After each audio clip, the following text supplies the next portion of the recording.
आजकल बहुत चर्चा है आपके झगड़ों की। किरण राव से आपने झगड़ा कर लिया, कई कई दिन तक बात नहीं की। जी जी जी। एक्चुअली ये झगड़ों की बात नहीं है। मैं झगड़ा बहुत कम करता हूँ लोगों से। मेरा मेरा नेचर ही नहीं है मैं किसी से झगड़ा करूँ। जब कोई मुझे हर्ट करता है ना, जब मेरा कोई दिल तोड़ देता है, दिल दुखा देता है, तो मैं एकदम साइलेंट हो जाता हूँ।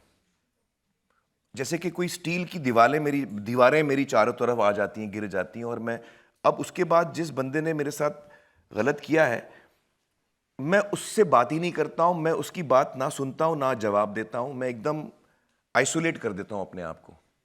तो इतना ज़्यादा दर्द होता है मुझे, इतना ज़्यादा हर्ट होता है कि मैं एक्सेप्ट ही नहीं करता हूँ कि वो मुझसे बात कर रहा है। मैं उसके आगे फिर मैं एकदम कट ऑफ हो जा, जो बोलता है ना कट ऑफ हो जाना, उसको मौका ही नहीं देता हूँ मैं।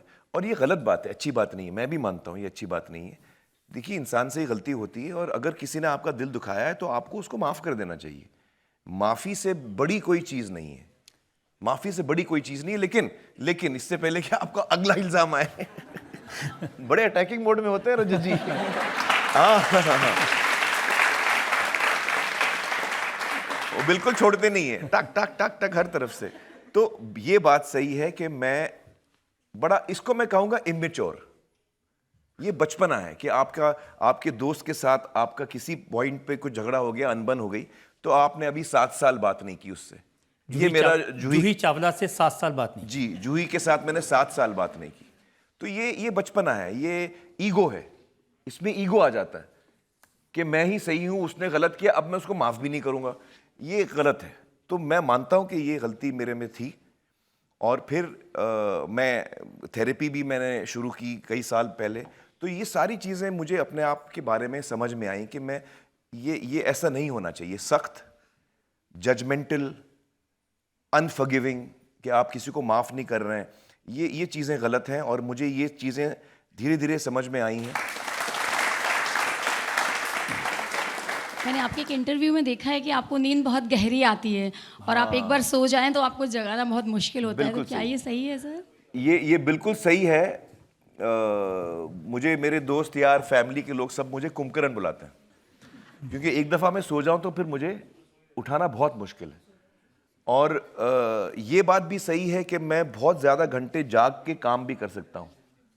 लेकिन एक दफ़ा मैं सो गया, फिर उसके बाद मुझे उठाना मुश्किल है। जब मैं बिस्तर पे सोता हूँ तो सिरहाने जो टेबल है उस पर एक वाटर स्प्रे रखा है, जो हम लोग मेकअप में वाटर स्प्रे यूज़ करते हैं। तो वो परमानेंटली मेरे साइड में रहता है, क्योंकि जब मुझे सुबह में, मैं खुद तो उठता नहीं हूँ, मुझे अलार्म सुनाई नहीं देता है। मैं अपनी नींद में झूठ बोलता हूँ। जब मुझे उठाया जाता है कि भाई तुम्हारा काम है, उठो 6 बजे की शूटिंग है, तो नींद में मैं कहता हूँ नहीं नहीं वो कैंसिल हो गया, वो कैंसिल हो गया, सोने दो। ये 3-4 दफ़ा हुआ है रजत जी। मैंने रीना को बोला है कि मेरी शूटिंग कैंसिल हो गई है, मुझे सोने दो, तो उन्होंने सोने दिया। ये एक दफ़ा यश जी के साथ हुआ। यश चोपड़ा नंबर 1 डायरेक्टर, उनके साथ मैं पहली दफ़ा काम कर रहा था, परंपरा। तो यश जी ने कहा कि कल हम शूटिंग, एक फ़ोटो सेशन करना चाह रहा हूँ मैं, शूटिंग एक 2-3 महीने के बाद है, तो एक लुक का हम फ़ोटो सेशन कर लें, आपका लुक कैसे आएगा, तो कल 11 बजे आप आ जाओ, हम फ़ोटो सेशन करते हैं। तो मैंने कहा यश जी सॉरी, कल मेरी शूटिंग है तो 11 बजे नहीं आ पाऊंगा, मैं सुबह 7 बजे आता हूँ। तो उन्होंने कहा बहुत जल्दी हो जाएगा यार, 7 बजे फ़ोटो सेशन के लिए तुम इतना जल्दी उठाओगे मुझे? मैं बोला यश जी प्लीज़ मेरा काम है। तो मैं 7 से 9 2 घंटे आपके लिए फ़ोटो सेशन कर लूँगा, और 9 बजे की शूटिंग है तो मैं 9 निकलूँगा, 10 बजे पहुँच जाऊँगा, तो 1 घंटा शूटिंग पे लेट पहुँचूँगा। और मैंने मंसूर की शूटिंग थी, मेरे जो भाई हैं, तो मैंने उनसे परमिशन ले ली थी कि भाई यार 1-1.5 घंटा मैं लेट आऊँगा, तो ज़रा सामान लेना। तो उसने कहा कोई बात नहीं। अगले दिन मैं उठा, 11:30 बजे थे, और मुझे इतना गुस्सा आया, तो मैंने डांट लगाई जो मेरा बॉय था उसको। मैं बोला यार अजीब आदमी हो यार, 11:30 बज गए हैं यार, मुझे 7 बजे पहुंचना था, और वो भी यश चोपड़ा के लिए। मैं पहली दफा उनके साथ काम कर रहा हूं, वो क्या सोचेंगे। और जो अगला जो शूटिंग है मंसूर की, वो मुझे 10 बजे पहुंचना था। अब आप लोग मुझे 11:30 बजे उठा रहे हो। तो रीना ने बोला शट अप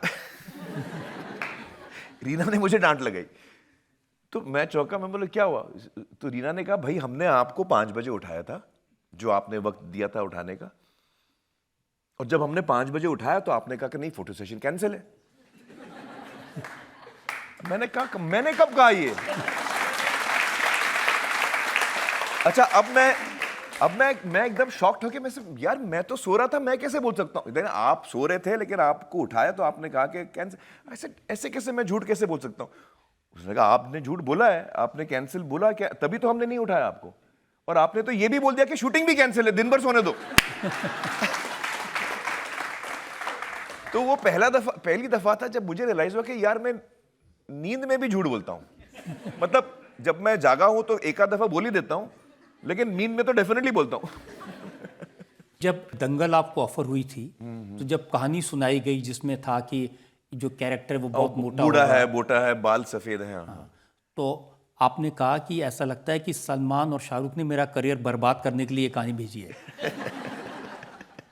आप सही कह रहे हैं, मैंने मजाक में ये कहा था, लेकिन वो मजाक है। मैंने उनसे पूछा, डायरेक्टर प्रोड्यूसर आए थे, तो मैंने कहा ये आप लोगों को ये कहानी भेजी है, इसके मैं इस वक्त, मेरी धूम 3 उसी वक्त रिलीज हुई थी, पीके शायद रिलीज हो गई थी।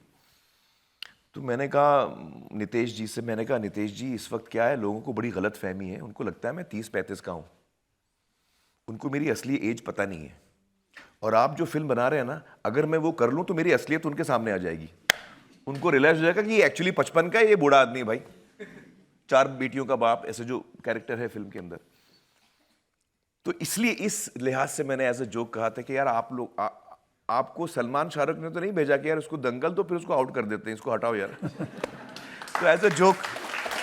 लेकिन आपको क्या वाकई में कभी लगा नहीं कि ऐसा रोल करके जिसमें आदमी बहुत दिखने में बहुत अच्छा नहीं है, उम्र ज्यादा दिख रही है, जी, मोटा है, बेटियों का बाप है, ऐसा रोल करके जो हीरो की इमेज है उसको नुकसान होगा? जी, मुझे ये डर था।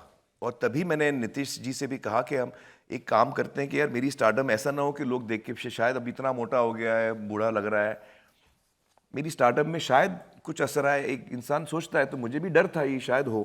तो मैंने उनसे रिक्वेस्ट की, मैंने कहा आप ये फिल्म 5 साल बाद बना दीजिए, 7 साल बाद बना दीजिए। तो वो तैयार भी हो गए, उन्होंने कहा मैं आपके लिए रुकूंगा क्योंकि मैं चाहता हूं कि आप ये फिल्म करें। लेकिन चक्कर क्या है ना रजत जी के, जब कोई कहानी मेरे दिल को छू लेती है ना, मेरे खून में उतर जाती है। और इतनी अच्छी कहानी थी और उसका थीम इतना अच्छा था। हम अपनी बेटियों के बारे में बता रहे हैं कि हमारे देश में जो बच्चियां हैं उनको हमें गलत बर्ताव नहीं करना चाहिए, उन्हें हमें वही चीज़ें देनी चाहिए जो हम अपने बेटों को देते हैं। तो वो उसका मैसेज इतना अच्छा था, उसकी कहानी का जो इतनी अच्छी कहानी थी। तो मुझे लगा कि यार अब मेरा करियर ख़त्म होएगा तो हो जाए। डर था मुझे, ऐसे नहीं है कि डर नहीं था, लेकिन वो मेरे लिए इतनी ज़रूरी चीज़ हो गई थी कि मैं ये फिल्म करूं। वो मैं दीवाना हो गया था उस कहानी के लिए, वो मेरे खून में, जैसे मैं कह रहा हूँ ना, मेरे खून में उतर गई थी वो कहानी। तो मुझे करनी ही करनी थी। तो मैंने फिर नितेश जी को दोबारा बुला के बोला देखिए 5 साल 7 साल भूल जाइए, हम फ़ौरन शुरू करते हैं।